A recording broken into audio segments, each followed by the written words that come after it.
Hi, and welcome to our partial discharge tan delta demonstration of how to configure the PDTD system. For today's demo, we're going to use the PDTD model 60. And let's go through our components, and then we'll show you how to hook them up. So let's take a look at our inventory of accessories. Here we see various ground or earth cables that we will use during our hookup procedure. Over here, our black braided cables are used for high voltage connections, as well as our large white cable, which is also used for high voltage connections, as we'll see in just a few moments. Okay, now let's take a look at the cables that we're going to use to establish communication between the computer and the test equipment. Here, we will have a USB cable that we will use, and also a fiber optic cable with fiber optic to metallic adapters, and our notebook computer. The first step is to connect the VLF, which is going to be our high voltage power source, and we have our high voltage cable. Take off our protective cover. And this will connect into the side panel of the HVA60 VLF system. It just threads into the side as shown. Okay, the next, you'll notice that there is a little ground lead. So we will connect the high voltage cable's shield to our ground.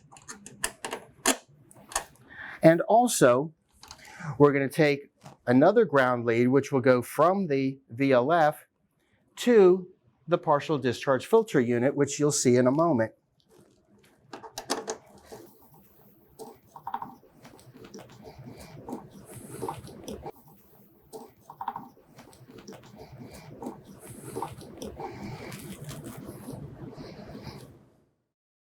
Okay, our last step before leaving the side panel of the VLF 60 unit, let's go ahead and plug in the mains power.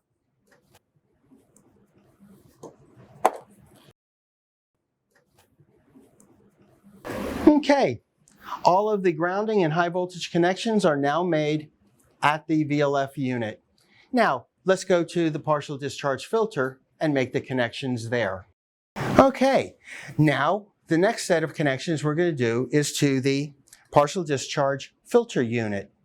Now, the purpose of the filter unit is to take the VLF energy or voltage from the HVA60 unit, and any dirty power or possible partial discharge being created by the VLF will be filtered using the filter unit.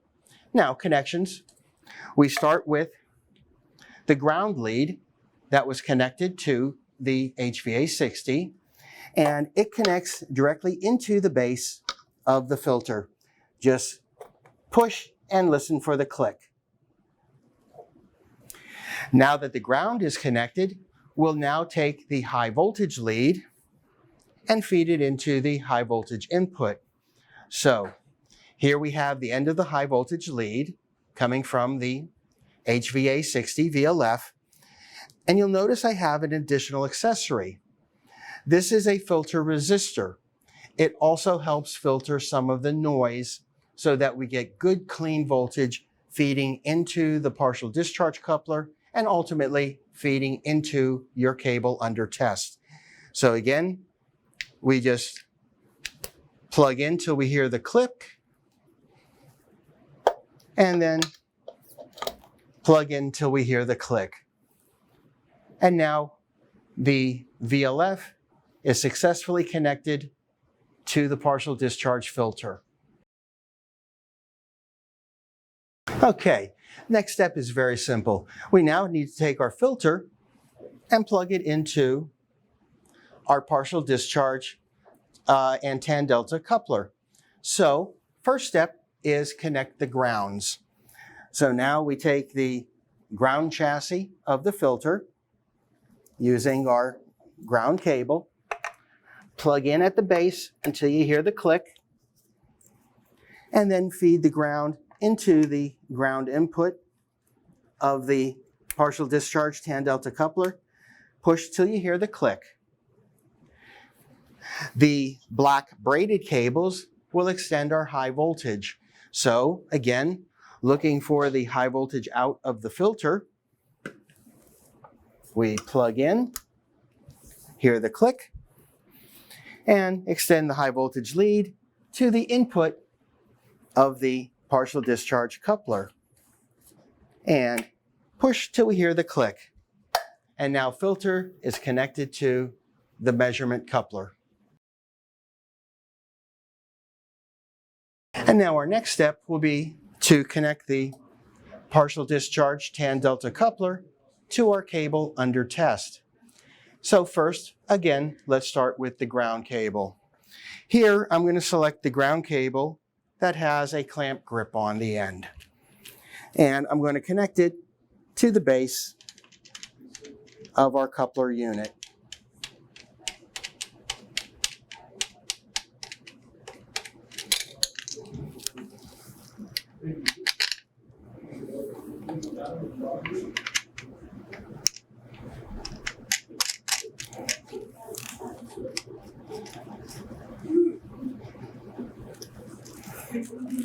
And in a moment, we'll connect the clamp to the shield of the cable under test. But before we do that, we take our high voltage lead. Again, the fabric lead is our high voltage lead, connecting to the high voltage out of the partial discharge tan delta coupler. Again, press in till you hear the click. Now, let's go to the cable under test and make our connections there. So, our first connection, once again, we take our ground lead that we previously connected into our coupler unit, and this connects onto the shield ground, or the concentric neutral or tape shield of the cable under test. The high voltage lead, I grab my cable clamp accessory, plug it into the end of my lead, and this will connect onto the conductor of the cable we're about to test.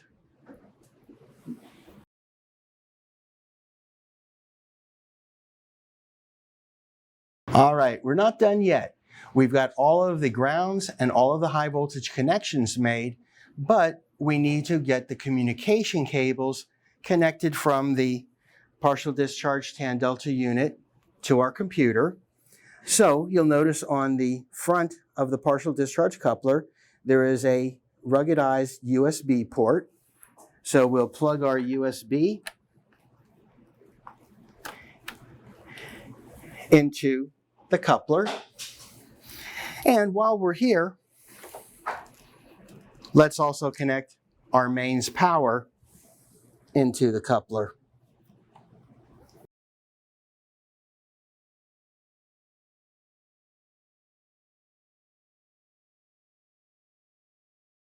Let's go to the computer. We're in the home stretch now. So we now take the USB cable that we had previously connected into the partial discharge tan delta coupler, and we now plug the USB into our host computer. Now, one more step in communications. We're now going to establish communication between the HVA VLF test set and our computer. Now, to do this, we use the included fiber optic cable. Please be very careful. These are fragile. This is fiber optics. So obviously glass can snap. So be very careful with your fiber optic cable. Now, chances are, if you've rented this product, it may have come configured with the USB port flash drive accessory. Remove this accessory exposing our port, and we'll now substitute with our fiber optic adapter. Now you'll notice that there is a transmit TX and a receive RX. On our fiber optic cable, you'll notice that they are also labeled RX for receive. So we'll plug RX to RX, and then TX to TX. And now we can plug it in to the side of the VLF and tighten down our connection. All right, let's go back to the computer now. And as our last accessory, you'll notice that we have a fiber optic adapter, which converts to USB, which we'll plug into our computer. So once again, from our fiber optic cable, we want to make sure that we take the RX connected to the RX input, and we take our TX and we make sure that it is connected to the TX. And finally, the USB plugs into the USB port of our computer. One final step, as we now use the fiber optic communication adapter, we have to change the configuration on the HVA VLF. Prior, it was recognizing this as a USB port. So, going to the control panel, we scroll down to Report and Setup, press, scroll down to Instrument Setup, press, and finally, USB flash, we set to No. It is no longer being used as a USB flash port. It is now being used as a communication port.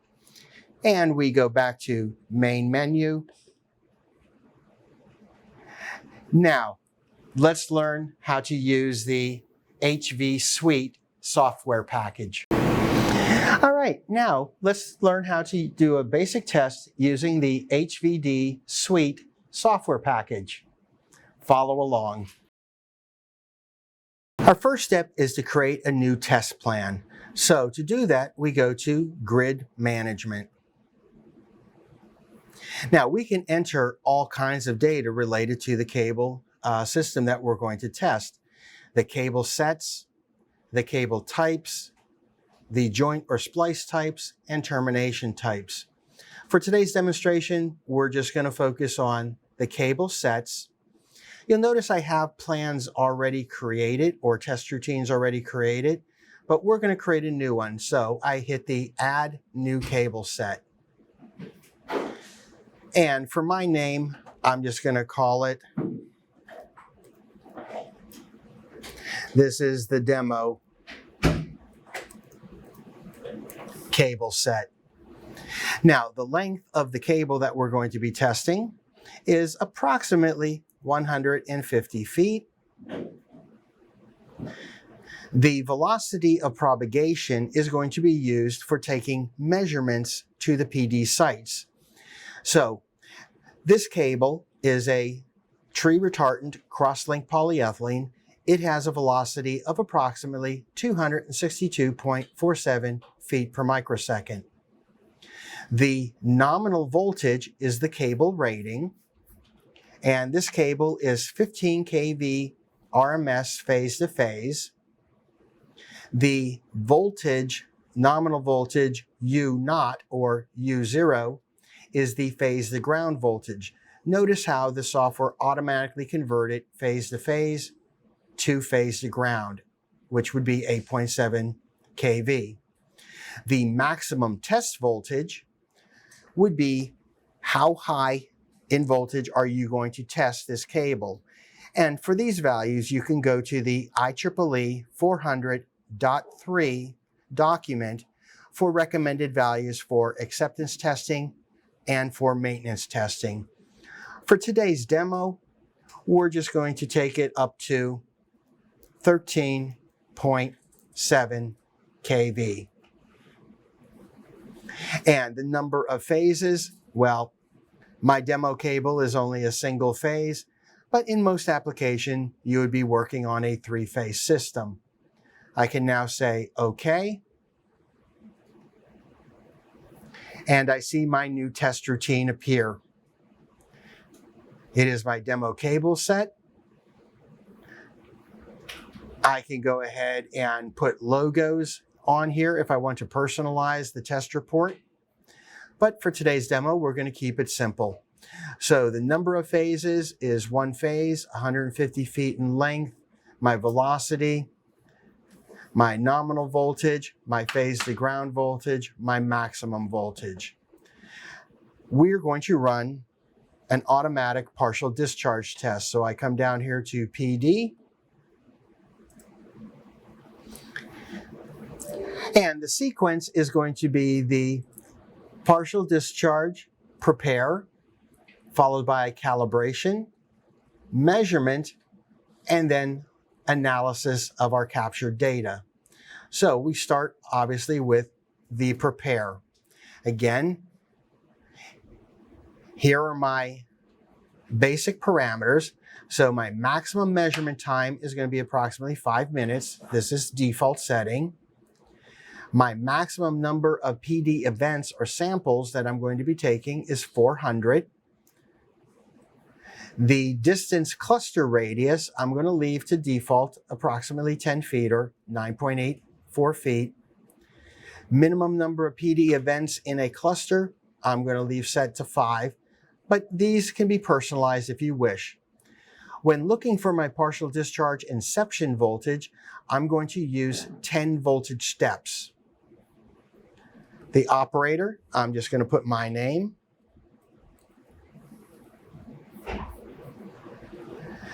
Now, for doing the partial discharge measurements, I'm going to use 4 voltages, starting at 3.4, stepping up to 6.8, 10.3, and then finally my max voltage of 13.7. But notice I can add voltage steps if I wish to. For my calibration, I'm going to calibrate at 500 picocoulombs, but I can add additional values to calibrate at. For our demo, I'm just going to leave it at 500. And now move on to next.